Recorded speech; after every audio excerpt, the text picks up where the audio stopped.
Man, that's a tough loss, Brandon. That is a tough loss. We're going to break it down in today's Locked On Twins postcast. You are Locked On Twins postcast, part of Locked On Sports Minnesota, your team every day.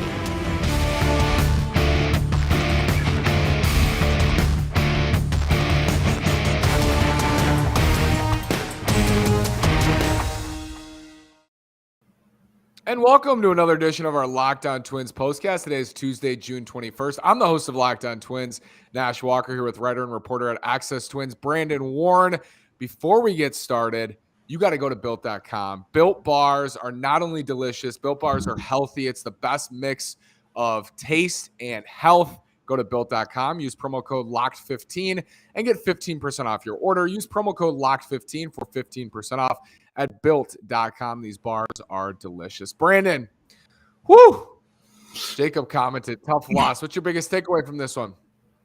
It really is a tough loss. It's not – I know people are going to want to really react strongly to it because it was a game that the Twins, first of all, trailed 3-0, scratched and clawed back. That Luis Arraez home run was amazing, but Emilio Pagan did Emilio Pagan things, and they squandered it again late. It's grasping defeat out of the jaws of victory, and it's frustrating. It stinks, but at the same time, again, it is one of 162. We can't live and die with each and every one. Get back to me if they get swept here, and that's not me being brash or condescending. Just tomorrow's another day, and hopefully go 4-4, 5-3 in these 8 games. So a lot of we'll see here, but 2 through 6 tonight, 2 hits and like 22 at bats. Not great.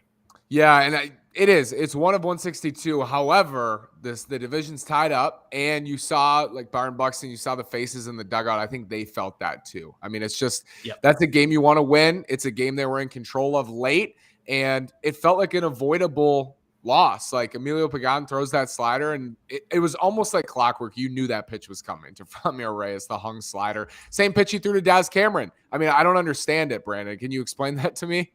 No, and it was like 6 of them in a row. So, yeah, I know. Go to the fastball. He hasn't hit the fastball much this season. He hasn't hit the fastball much tonight. Hageman said that since May 1st, he's been absolutely crushing fastballs. So do you pitch to your pitcher's strength or the hitter's weakness or a little bit of both? I really don't know the answer to that, but just a back and forth affair. If we get 7 more just like this, assuming the Twins don't lose all 8 or let's say 6 of 8, that's exactly what we sign up for as baseball fans, is to be entertained. And I have to say, are you not entertained?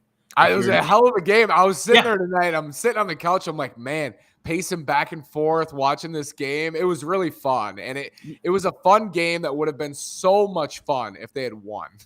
Well, you better be careful. Are you in a rental? Because you might be wearing out the carpet, pacing back and forth. I got my steps in tonight. You're not going to get your deposit. I know. Just walking all over the tile floor. So good. It's all right. But I pushed dinner back tonight because usually I do dinner after. So now I have to eat, and it was just one of those games. You know, it was one of those games. The series or the division is tied up. The White Sox just tied things with the Blue Jays. They were down 4-2. They tied it up at 4. So this could be turning into a night where the Sox are 3.5 back of both the Twins and Guardians. And instead of the Twins being in first place on their own, it's kind of this 3-horse race, Brandon, all of a sudden. And the Twins were in first place for, what did they say, 58 days? Yeah, something like that. And not only that, but there's just so many things that lined up for the Twins to win tonight. You've got the 10th inning with Buxton, Correa, Kepler coming up, and a tie game still. They worked out of that double play. You got Duran for 2 innings. He looked very good. And then even going to Jax after that, that's the guy you'd go to if you wanted to go to the next best leverage arm, in my estimation. So a lot of things lined up, and they didn't get a W. So I guess you got to win ugly tomorrow 3-1 on a couple of sac flies and a hit by pitch, and somebody pitches a good ball game or something. Sometimes you lose pretty and you win ugly, and they all count the same. Let's talk more about this Guardians team after this word from Rock Auto. With the ever-increasing numbers of makes and models, it's now impossible for your local chain auto parts store to stock all the parts you need. Go to rockauto.com right now and see all the parts available for your car or truck, right? Locked on in their How Did You Hear About Us box so they know we sent you, right? Locked On in their How Did You Hear About Us box. So they know we sent you at rockauto.com. Reese Walter, move the left field in. I mean, this is what happened at the end. Jose Miranda just it felt like centimeters on his bat, just got jammed just a little bit on that and just missed a walk-off 2-run homer. Would have been incredible. It reminded me, Brandon, of the Yankees Twins affair when Kepler hit that ball. And we've compared games to this before, but like tonight they had a chance and Kepler had a chance that night and Hicks made an amazing catch. It was just a back and forth game. I think it's the best Twins game of the year. What do you think about that? Probably, and just like Gary Sanchez in the opener. Now, here's the issue. Yeah, Jacob Tobin just mentioned it's against Seattle in the opener. The issue is I just ran the numbers for this pitching staff for the last 2 weeks, and if you bring the left field fences in, I don't think their home runs per 9 numbers look any better than they already do, which is not good. So the left field fence giveth and the left field fence taketh, and I think that we're happy with where that's at right now. So I get it. I think it's a good comment. It's of Gary against Seattle, but nah, we're gonna leave that fence right where it is. The Guardians, what a bullpen. I mean, this bullpen was extremely impressive tonight. Aaron Savali was very good for the most part, and their lineup is scrappy, Brandon, around Jose Ramirez. Josh Naylor's become a good player, and all of a sudden, this is a good ball club, and we talked about it, I think, Sunday. I still wasn't sure. I'm still not sure on them and their lineup, but they seem like they find ways to win, and they found ways to win certainly over the last 3 weeks. Well, and hats off to the Twins for getting to Eli Morgan, who nobody had hit, and then Ryan Jeffers gets him for, I think it was a first pitch double down the line. I don't know. First of all, I guess I'm going to ask you if you get a vibe from this Cleveland team that reminds you of anybody else, but not so much the Oakland A's in the sense that they have a lot of versatile guys. But when Oakland was really good in the last 8 to 10 years, where it was just kind of a rotating cast of characters surrounded by like one really good player, 2 really good players. If Steven Kwan's one of those guys, I could see that. Jose Ramirez, obviously one of those guys.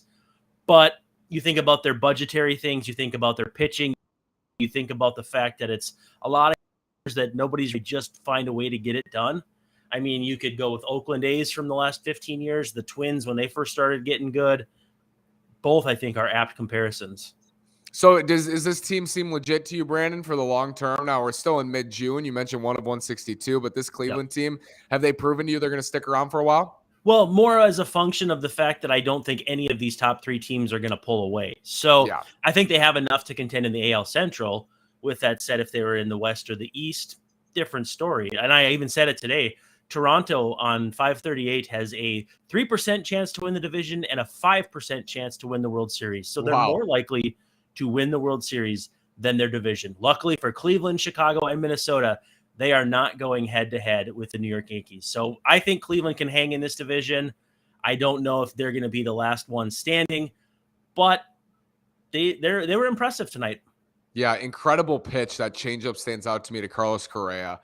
In the 10th, just an unbelievable changeup in on his hands, dove out of the zone, and Correa swung over it. They made the pitches tonight. They got a big hit from Andres Gimenez, and they won this game, and they found a way, and that's what they've done. They've been just on fire. Let's preview Game 2 before we check off here. Let's look out. I think Josiah had something, but I don't know. Sonny Gray and Tristan McKenzie are going on Wednesday.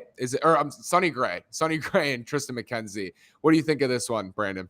Another fun one. McKenzie's biggest issue this season has been home runs. Not necessarily, I can't say for sure if it's home runs per 9, but I did run an analysis recently, and a large percent of the hits he gives up are home runs. So if the Twins are going to get to him, I think they're going to have to pop a couple out of the park, and hopefully Sonny Gray pitches as well as he did last time out, and basically what we've seen this season, because honestly, it's hard to envision the Twins having 2 better pitching matchups from their viewpoint against Cleveland to start this series. You know, they're not starting Devin Smeltzer in this first or second game. They're not starting Dylan Bundy. You know, that's to come later. You need to take care of business when your big guys are going. And unfortunately, it's against teams that and pitchers that are also among Cleveland's best. So, yeah, you got to hope for something big tomorrow, maybe a couple homers.